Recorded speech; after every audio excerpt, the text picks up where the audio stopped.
and welcome to Meanwhile in the West, my weekly series where I look at what's making headlines here in Western Australia by reading through letters to the editor in the local newspaper, the West Australian. First up this week, It Won't Protect Them, 18th March 2015. Having taught in high schools for more than 30 years, I speak from experience. Program on bullying is hardly a gay plot. Opinion. The Safe Schools program does not make schools safe. Imagine girls in the boys' toilets and vice versa. Imagine boys wearing girls' school uniforms.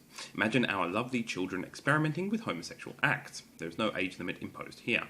This policy allows these things to occur in all our high schools. It will provide opportunities for children to be bullied, not protect them from it. Jean McSkimming, East Perth.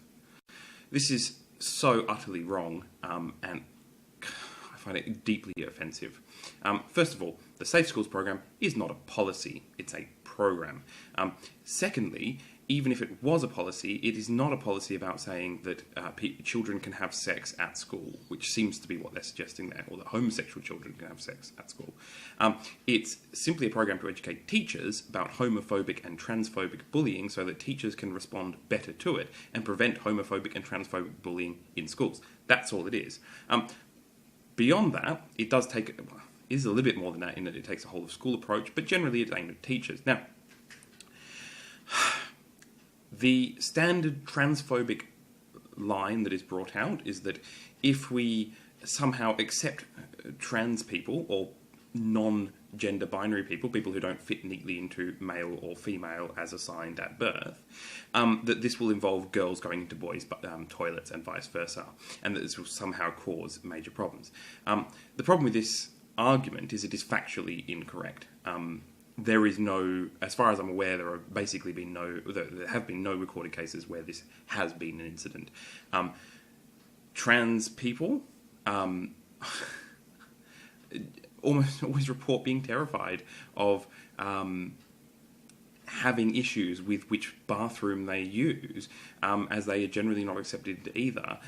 The likelihood that they're going to use that as some kind of opportunity to be a sexual predator or to bully other people is just, frankly, is just ridiculous. The stats here in Australia are that about 70% of same-sex attracted or gender questioning, which seems to be the terms they use, high school students have been bullied for homophobic or transphobic bullied. That is, it is the norm for gay, lesbian or transgendered high school students to be bullied. And frankly, that is completely unacceptable. 70% is a frankly disturbing rate at which they are being bullied. This is an epidemic. Now, part of the reason it's ignored is because of a general lack of interest in homosexual and transsexual issues. But the other part is that they make up a relatively small proportion of the population, but it's estimated about 10% of Australian high schoolers fit into that category. 70 to 80% of that is still 7% of the high school population. Typical high school here in Perth is several hundred children, so we're talking 20 or 30 children in every high school is being 70% report being regularly bullied at school. So that's, in a typical high school, that's about 30 odd kids who are regularly being bullied because they are same-sex attracted or gender questioning. And the other thing, which I could not find any stats on because I don't think the research has been done, is that beyond those kids who are actually gay, say, and who are being abused for it, there are a whole pile of other kids who are not, who are as heterosexual as any other child, who are also being bullied for being gay. And that's what these programs seek to address, is reducing homophobia in general so that nobody is the victim of it, homosexual or heterosexual alike. It's not the solution to every problem and every bullying problem, but it's a damn big part of it. And the fact that there was an influx of homophobic and transphobic crap in the letters to the editor this week, I hope it's simply because the people writing in are old people and who therefore are out of touch with these issues or something. But given the current rates of abuse on homosexual and transsexual children in high schools, I'm not holding out much hope. Frankly, I'm appalled at how badly that people are treated. And frankly, I'm appalled at the rates of bullying, and that there isn't really any political will, well, not much political will to do anything about that. That these kids are suffering the hell of high school, the ordinary hell of high school. So the ordinary levels of high school sucks, plus on top of that, homophobia and or transphobia. I just find it staggering that it's that bad, that this is the normal experience for Australian teenagers, and very few people. And in the moment that any program tries to do anything about it, all these people get outraged that it's promoting a gay agenda, or it's letting boys into the girls' change rooms or something, which is complete rubbish. Overtaking a cyclist, 20th of March 2015. Reducing speed limits to 30 km an hour to make roads safer for cyclists is utter nonsense. A lower speed limit, letters 18th of March. It would create much more congestion between motorists and cyclists. One of the things that get overlooked is the poor design of many backstreets that have dangerous roundabouts and large centre-of-the-road curbs that reduce road widths, making it impossible for motor vehicles to overtake cyclists safely. Peter Tripoli, Forestfield. Okay, so there's a contradiction in this letter. To suggest that somehow reducing speed limits down to 30 kilometres an hour is unnecessary for safety, but at the same time, many backstreets are unsafe because they have dangerous roundabouts and middle-of-the-road curbs. It kind of contradicts itself. If it is that unsafe, if they have these dangerous roundabouts, then a reduction in speed would be a logical way of tackling that, and we should perhaps be driving slower in these unsafe roads. More to the point though, my opinion is that congestion on backstreets in particular is a good thing. That generally speaking, motorists should be encouraged to not be on backstreets any more than necessary. Driving in residential areas in a city like Perth should be discouraged, and one of the ways we can discourage that is by giving cyclists priority. That would make them less attractive, and that would effectively encourage motorists onto arterial routes, which then can be focused on in transport plans. We can focus on beefing up the main arterial roads rather than thinking of backstreets as being particularly useful for transportation. They should be the start and the end of the journey, essentially. The first and last couple of minutes of driving should be only by necessity on back streets, and the rest should be on main arterial roads, which should be separated from cyclists. Cyclists should have relatively free rein, I think, on back streets. My little plan, the idea that came to me a little while back that I've been mulling over, and I'm not an expert, so unlike letters to the people who write in these letters thinking they've got a brilliant solution, I don't think I've got a brilliant solution. I'm sure there's big problems with it that I, as a non-expert, can't see. But my little idea was that actually we should make residential sort of back streets, as it were, pedestrian and cyclist priority zones. And one thing I thought we could do is most streets are essentially 2 lanes wide. We don't have the problem that you have in some areas where you have so much parking, cars that are permanently parked, that you're down to 1 lane. Most back streets across Perth are not like that. Most are a full 2 lanes. Cars can pass each other quite happily. And my idea was that simply you would mark down the middle. One side would be shared both directions for cars, and the other side would be pedestrians and cyclists. That way, back streets would be 1 lane for both directions, basically forcing vehicles to drive slowly and more carefully. And that would encourage motorists off them. It would also give a lot of cycleway for cyclists. It would encourage pedestrians as well, without the need to build extra infrastructure. Here, a lot of the problem with cycling is that whenever the argument is always we need more cycleways. Cycleways cost money and sort of don't really bring in much money and require a fair level of infrastructure. And there's always a question of who's going to pay for it and is it worth it? If we designated or at least some of back streets as cycleways, predominantly cycleways, that would be a very low cost. All we would need essentially was signage and painting of roads, which has a cost but is much lower than building cycleways. Anyway, that was my sort of off the top of my head suggestion, which I'm sure has many issues, but none have really jumped out at me, apart from the fact that politically it's completely unviable and I can't see it happening anytime soon. A chain reaction, 21st of March 2015. While in no way condoning the actions of car driver Richard Sheridan, driver avoids jail for hitting cyclist news, one must ask the questions. Was the cyclist Derek Holland charged with turning against a red light, and was the cyclist charged with criminal damage to Mr. Sheridan's windscreen? I will take a wild guess and say no to both questions. Kim Weldon, Mandurah. So, as this ongoing drama about cyclists versus motorists, etc., there was an incident where a car driver, I think, cut off or drove in such a way that was sort of threatening or potentially dangerous to a cyclist. The cyclist then hit the car with his hand, not causing any significant damage. I don't think causing any damage, actually, but this letter seems to suggest it was, as a way of sort of warning. And in anger, the driver then became infuriated and chased the cyclist and ran him over. This went to court, and the guy, the motorist, has avoided jail time. Essentially, he was a first offender with a very good history and background, and as a result of that, they weren't going to send him to jail, which is pretty much what I think any reasonable person would expect, that a first offence for something like this. But as potentially dangerous as it was, it didn't actually, I don't think it caused any lasting physical injury to the cyclist. Anyway, the cyclist wasn't charged with anything, as this letter points out. And there's good reason for that, is that generally in our legal system, we have an independent Department of Public Prosecutions, which determines whether or not any charge should be taken to court. And one of those is whether it's in the public interest. And this means that there is discretion over essentially whether some laws are enforced and under what circumstances they're enforced. And this is used generally in a fairly moral way, so that we don't end up prosecuting minor offences that would technically count as an offence.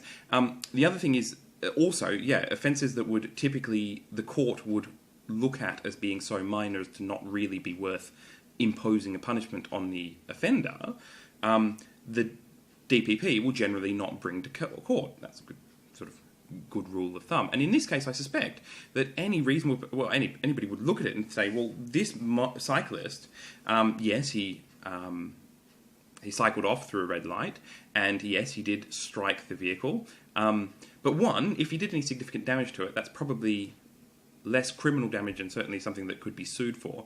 But rather the point, he got run over, which in a way suggests that he's received sufficient punishment.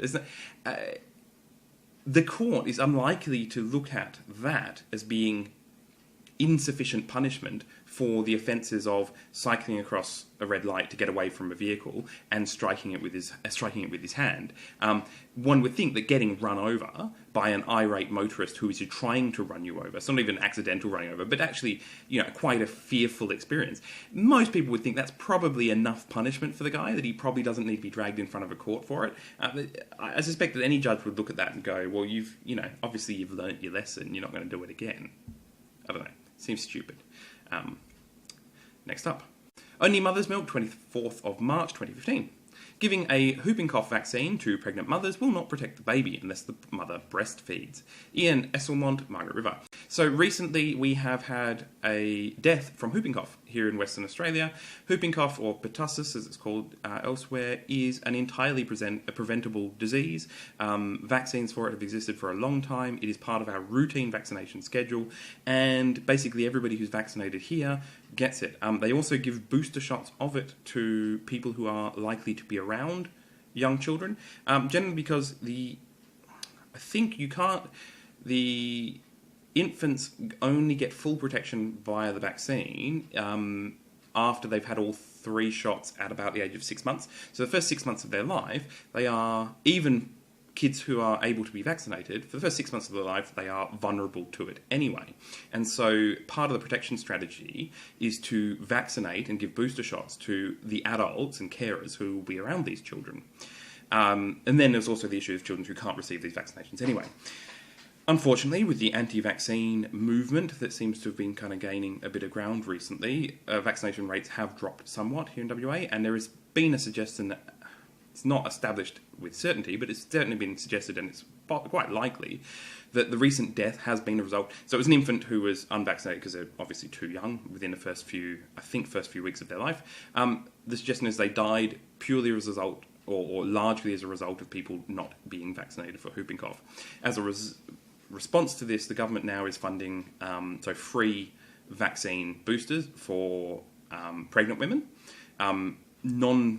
If you're outside of that category, you can still get it medically, but it's not free. It's about $10, which for most people is, if you're having a child, and $10 is not a huge expense compared to all the other expenses you got for something that would potentially save the life of your child. But then convincing people who are not necessarily the parents to have whooping cough shots. But as this letter, it's one of those stupid things. Now, I'm in favour of breastfeeding. There are some benefits that come from breastfeeding. As a general rule, I think breastfeeding is to be preferred to bottle feeding, where all else being equal. That said, I also recognise the reality that not everybody can breastfeed, and not everybody's in a situation where breastfeeding works for them psychologically. Now, I don't think people should give up on it prematurely, but I think also that anxiety over breastfeeding is probably worse than simply bottle feeding. So pressuring women who otherwise feel like they're unable to breastfeed into trying to breastfeed and fail, I think is actually worse for the child than simply encouraging women to do what works for them. All of the research I've read, and I did read a fair bit when my child was much younger, suggests essentially if you are white and middle class and healthy and wealthy, breastfeeding is contributing a tiny percentage in terms of outcomes for children, if anything.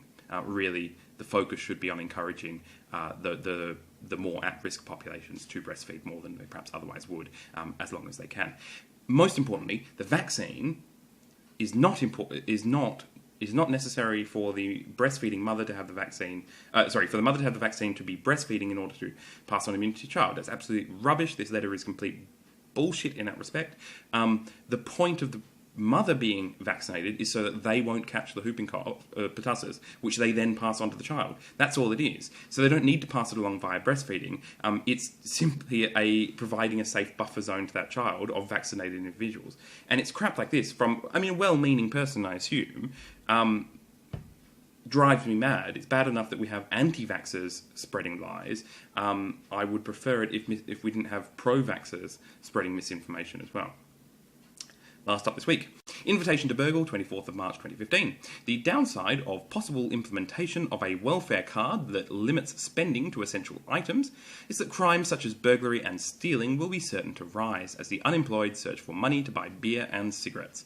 Greg Williams, Fremantle. So the latest big political thing, I guess, federally, is this idea that welfare payments, at least to some groups, I'm not entirely sure how it's going to be. It's being tried. They're going to trial it soon, but welfare payments will come via electronic cards only. That will not work like a bank card. You won't be able to get cash out. You'll have to spend them, or at least a portion of the welfare payment can only be spent at essentially things like supermarkets and only on things like groceries. So explicitly excluded will be tobacco, alcohol, and gambling. Will not be able to spend on welfare. Now, there has been some of this system in place already for particularly Aboriginal welfare recipients. It's called welfare quarantining because they quarantine a chunk of your welfare income and mandate that it has to be spent a particular way. And it has come with mixed success. Some communities and some Aboriginal groups who've been involved and consulted have embraced it as a good way of helping people, like welfare recipients, to better manage their welfare income so that they aren't spending on things that they really don't want to. That is, those people who are committed to not smoking, drinking and gambling their welfare checks away generally embrace it as a great thing. On the other hand, some areas where it's been put in, it's been done as simply, if you're Aboriginal and you're on welfare, we're going to put you on welfare quarantining, which seems like a harsh racist assumption that you are going to misspend the welfare money simply because you happen to be Aboriginal. And that has been met with a lot of resistance. And the basic idea is that people are generally happy with it happening for people who have got issues in that department. The problem is that the government is often fairly broad brush and heavy-handed with it and simply apply it to whole communities at once because that's easier for them in terms of implementation. The idea here is rolling it out to across the board. Now, this is politically an absolute winner for the Liberal Party. the Liberal Party here are Conservatives, and this plays entirely to their voting base. Anything that punishes anybody on welfare or suggests that people on welfare are alcoholic, smoking, gambling addicts goes down beautifully with it. So they're going to love it. And anything that seems even vaguely punitive, anything that seems like punishment of people on welfare is even better. So the people in the letters to editor, I suspect, are going to love it. But there has been this suggestion that that all these people who are used to buying alcohol and cigarettes and gambling will no longer be able to do that, and therefore one of two things have been suggested. So that what's happened previously in other cases is there has been a certain amount of displacement. So it's not that people simply then cannot spend their money on this stuff and therefore they stop spending it, but rather what happens is that they reduce their spending on this stuff, and they also, there are black market systems whereby you can trade food or food vouchers for things like alcohol and tobacco at much higher than the going rate. And there's been some suggestion that that's what will happen here. That essentially those communities that have a large number of problem drinkers, say, if they have this imposed on them, that other people who are not on welfare will be able to buy alcohol and trade it with these people on welfare who are problem drinkers, say, at a favourable rate. Essentially, exploit the particularly vulnerable people because they're addicted to alcohol or have problems with their alcohol use and they're on welfare and therefore can't buy it themselves, that I, say, could buy beer for them and charge them much higher than the going rate for my convenience. So there's been suggestions there will be some of that, and there almost certainly will be, knowing human nature. The real question is how much, and whether there'll be a significant amount, and what can be done about that. Nobody at this point really knows. There's fear-mongering on one side, and then there's complete dismissal of it on the other. Who knows whether it's going to be a big deal. And the other suggestion, of course, is this one, that people will turn to crime. And I suspect there will be at least some of this.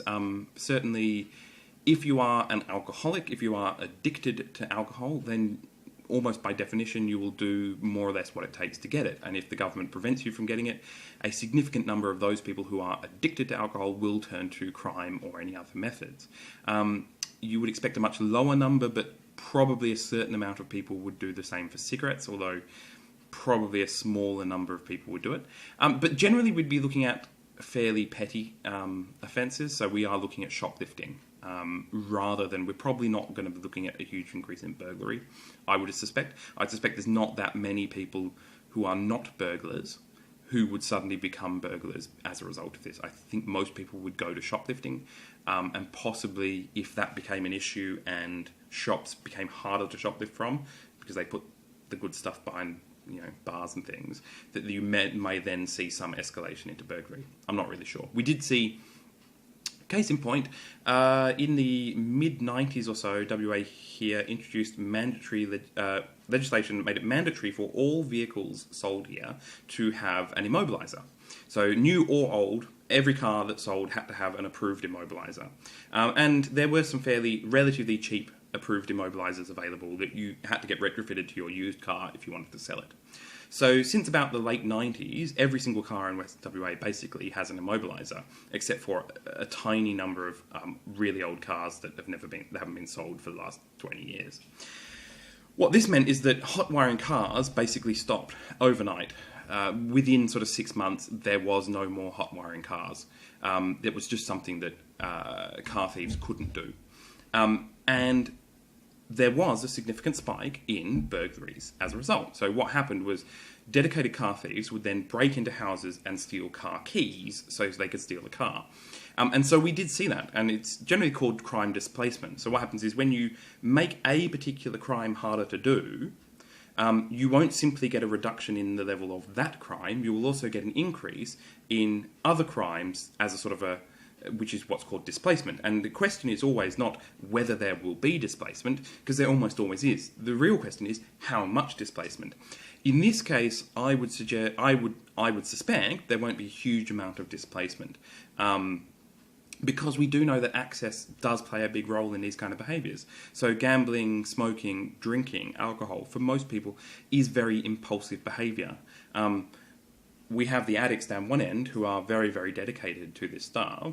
But for a lot of people, even people that you might consider addicts, people exist on a spectrum, and for a large number of those people, it is much more impulsive than we might otherwise imagine. And if they simply can't access it, that will play a significant role in a reduction in. So I actually think it's, broadly speaking, a reasonable policy. I think it's very broad brush in that I don't want to sound too lefty bleeding heart, but it does seem like it is placing restrictions on people's freedoms fairly arbitrarily, to say that every single person on welfare, just as a blanket assumption, can't manage their alcohol, cigarette, or gambling. We don't need to establish that these people actually have an issue. We can just play it as a blanket assumption on every single person on welfare. That said, I don't think of gambling, alcohol, and cigarettes as being particularly necessary parts of life, so I don't feel like it is a huge hardship to stop them. I think it's more of a principle thing that I fear for the slippery slope, and so I'll be looking out to see whether this is the start of a number of restrictions or whether this is just the single restriction that they are touting it to be. Politically, it's going to be a winner, so it might be enough to restore the fortunes of the government, and they wouldn't push any further. Ironic also that curtailing the freedoms of people is the policy trumpeted by our Liberal Party. Anyway, that's it. That's it for me this week. I hope you've all had a good week. I've had a great week. If anybody missed it, I went to see Aaron Ra and Matt Dillahunty speak. They came all the way to Perth, which is, they assured us, was pretty much the furthest point on land on the planet they could get from their home. So they came all the way out here. I got photos with both of them. I had a great evening. I hope you're all doing well, or at least as well as I am. And I'll see you all next week when we find out what's happening in the West. See ya.